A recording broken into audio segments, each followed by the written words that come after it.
Happy Halloween. What's up, PL Tech Reviews fans, and welcome back for another video, which is actually my Halloween video. This is Phoebe's Now, and in this video, I'm going to summarize a few more games that I have tried out on the customized Nintendo DSi, which has been customized to include a Switch interface with two 3.5mm jacks that act as the L and R buttons on the console, or at least after you plug accessibility switches into it. The Nintendo DSi made its entrance in 2009, and from the get-go it was powered with a lot of futuristic improvements that made it more futuristic than any other DS console that came before it. By all means, it was the first Nintendo DS console to lose the Game Boy Advance slot, a decision that infamously upset a lot of fans. But it also introduced a lot more impressive features, including two built-in cameras, the built-in web browser, and the sound creation app, which got loads of kids who grew up with it interested in sound design. However, while this was all great, it didn't give us any accessibility options, especially for gamers who required additional input mechanisms, as I was at the time, leaving them specifically limited in the powers they had to complete games, which was a wee bit disappointing. So let's get straight into the summaries. Game 1, Princess Isabella, Witch's Curse, a single-player puzzle game by Gucci that is rated 7+. Witch's Curse takes place among the background that Princess Isabella's castle has been cursed by an evil witch, trapping her loved ones behind mud walls. Throughout the rest of the game, you'll have to journey through the castle, solving puzzles and battling unnatural beings in order to banish them and rescue your family. The controls in the game include the touchscreen, which you'll use for moving, for tapping, and for receiving hints. The D-pad for moving if you don't want to use a stylus. The R button for loading the journal, although you technically won't need it a lot throughout the game, and the start button for returning to the main menu. So how much easier does the customized DSi make this game to play? Well, since I had an accessibility switch already plugged into the R port, the game worked perfectly well. But I also find that though the R button isn't necessarily needed for anything important, I was able to access the journal easily by just tapping it, so it's definitely an accessible title. Game 2, Escape the Museum, another single-player puzzle game by Gucci but that is rated 3+ instead of 7+. Escape the Museum is a game that has you playing as Susan Anderson, whose daughter Caitlin is trapped in the Natural Museum of History and separated from her mother after an earthquake takes place and destroys the city. Throughout the rest of the game, we have to help Susan rescue her daughter, even if at times it is difficult.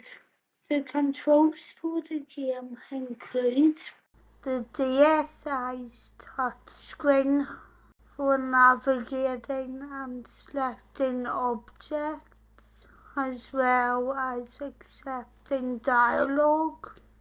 The D-pad for navigating if you don't want to use the touchscreen. The X button for scrolling up. The A button for scrolling right. The B button for scrolling down.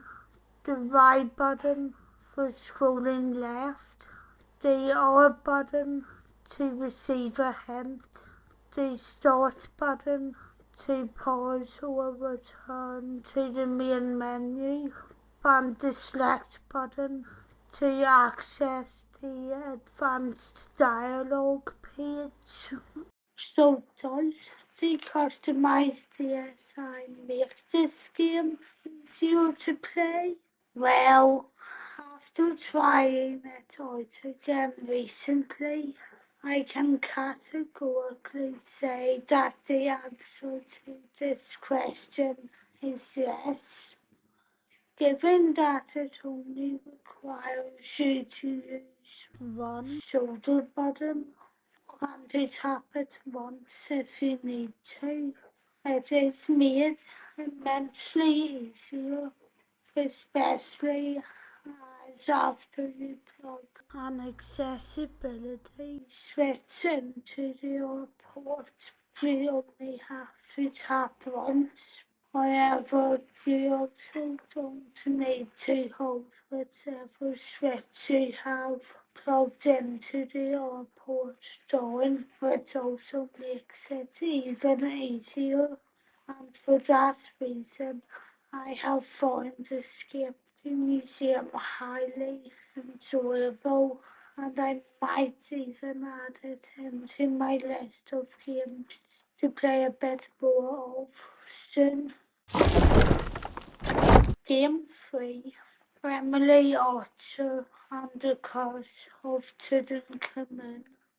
A single-player puzzle game by Flywheel Games that is rated 3+. Emily Archer and the Curse of Tutankhamun has you playing as the assistant to Lady Emily Archer after you've been invited to Egypt by Lord Carnarvon to see the treasures of Tutankhamun. But when you and Lady Archer arrive in Egypt 2 months later, it is discovered that Lord Carnarvon has indeed been murdered, and that the mask of Tutankhamun has also been stolen. Throughout the rest of the game, you have to help solve the murder while deciding whether or not everything is taking place as a result of the long-held belief in the curse of Tutankhamun. As mystical as that is, the controls for the game include a stylus or a finger on the touchscreen for navigation and selecting objects, the D-pad for scrolling, the start button for pausing and loading up the main menu, and tapping the L or R buttons to load the inventory. So, like Escape the Museum and Richard's Curse, I would say I've really loved playing it, and I especially like that it gives you a choice between the L and R buttons. Game 4, Animal Crossing Wild Road. Animal Crossing Wild Road is a strategy game by Nintendo that is rated 3 plus and that allows for 1 to 4 players, or at least it did until Nintendo discontinued online services. Unless you're willing to get into something that we are not going to discuss here, but that you can access, especially if you have an DS from the 3DS family of consoles. Throughout the game, you move into a village where you can interact with neighbours, extend the home, complete jobs, and explore the village as days and sessions pass in real time, and you basically do whatever you like, whether that means fishing, shopping, or visiting friends. The controls include touch controls for actions such as walking and running, as well as using an item or picking up an item, as well as shaking trees, keyboard controls, and button controls, such as start for save, select for opening or closing the keyboard window, the A button for talking to someone, going inside a house, shaking a tree, or for reading a board or for using an item. The B button for picking up an item, picking up furniture, picking up a flower, by cancelling an option. The X button for opening and closing a map. The Y button for opening or closing the item screen, and the L or R buttons for cycling through screens on the item screen. So does the customized Nintendo DSi make this game easier to play? Well, before I answer this question, I just want to explain why this game was one that I was so excited to play.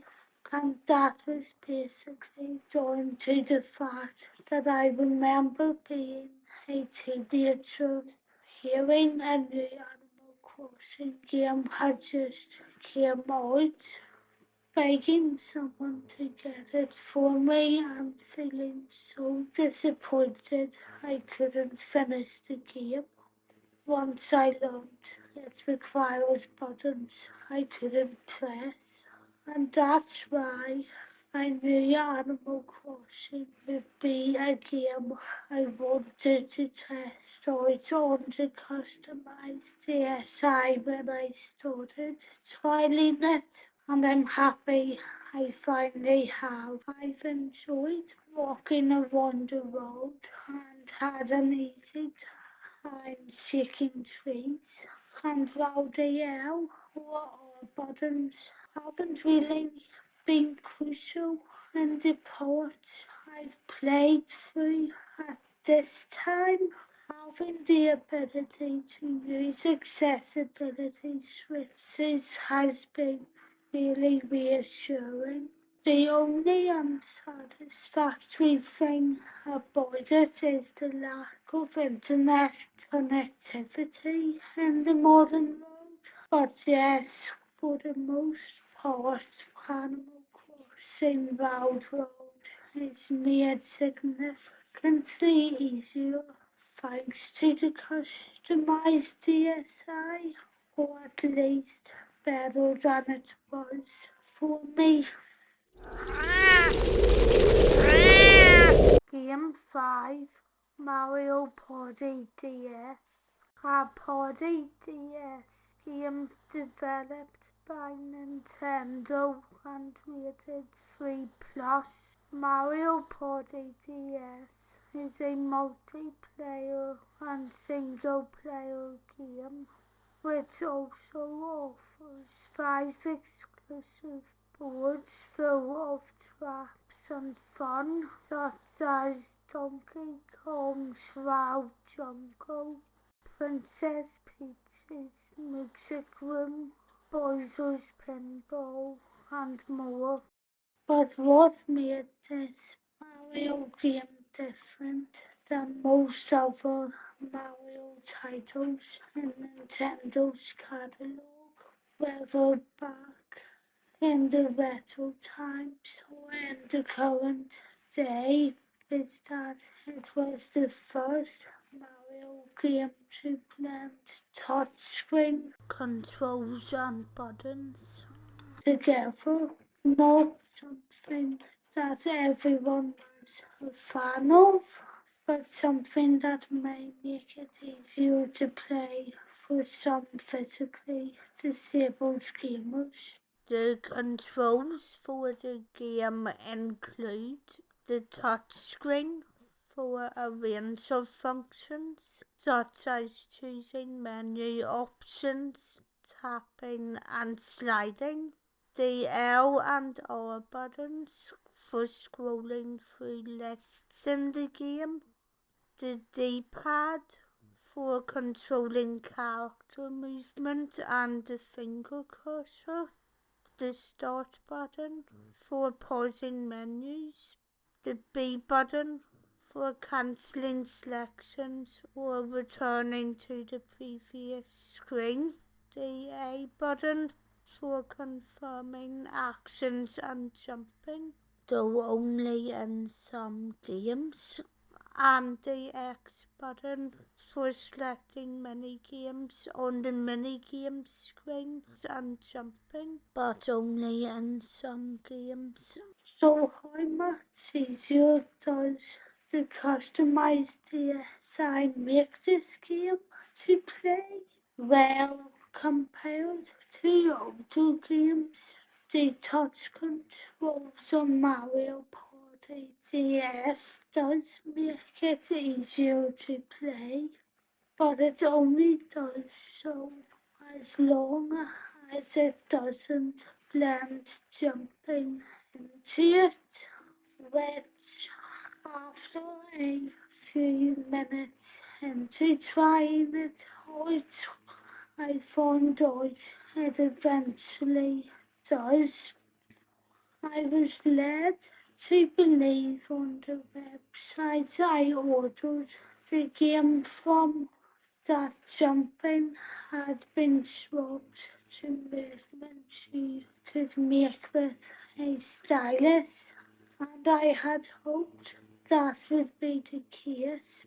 But as it turned out, only menus and some mini games utilised the touchscreen effectively, while jumping still relied on button presses, which is something that my customised setup doesn't support. However, slightly hypocritical, I also feel like a tap with the stylus on the touch screen took over too much movement at one point, which is why I have to admit I would have preferred to do it with a stylus at some point. but not at other points. So, though it was okay for the most part, I would have preferred to use the touchscreen control for character movement and jumping, or at least have had it as an option of using the stylus in settings. And I hope this is something that Nintendo can implement with their handheld games in future, even though the Switch and the Switch 2 are now the latest Nintendo consoles.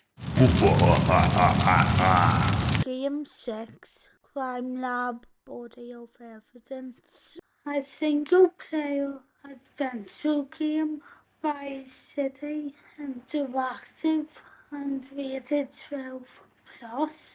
Crime Lab Body of Evidence is another investigation game similar to the titles in my earlier blogs. Throughout the game, you play as an FBI agent called Nicole Bennett, who finds herself hunting down a cold-blooded serial killer who lives playing cards near his victims while completing over 300 puzzles and riddles mixed with FBI equipment, which has been mixed into the game as well.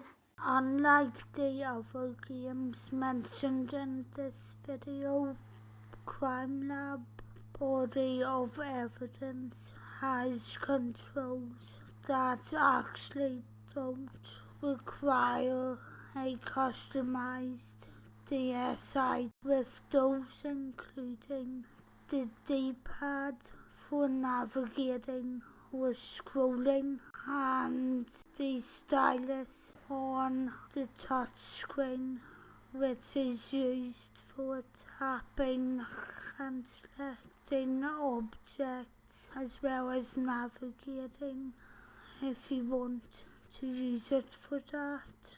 So overall, I would say that the Customised DSi has made a good number of these games more accessible, though there's still one game that I wasn't able to play as easily, and that's why I would like Nintendo to do a lot more on accessibility in future, that even gives gamers the choice of using touchscreen controls by themselves, like a combination of touchscreen and button controls, as well as just button controls. Well, congratulations for making it all the way to the end of this video.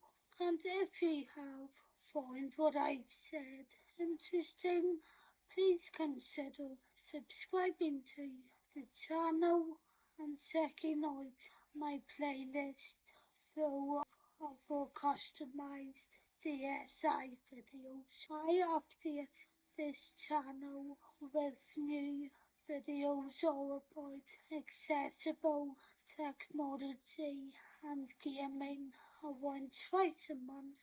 So if that is what you're into, please consider subscribing.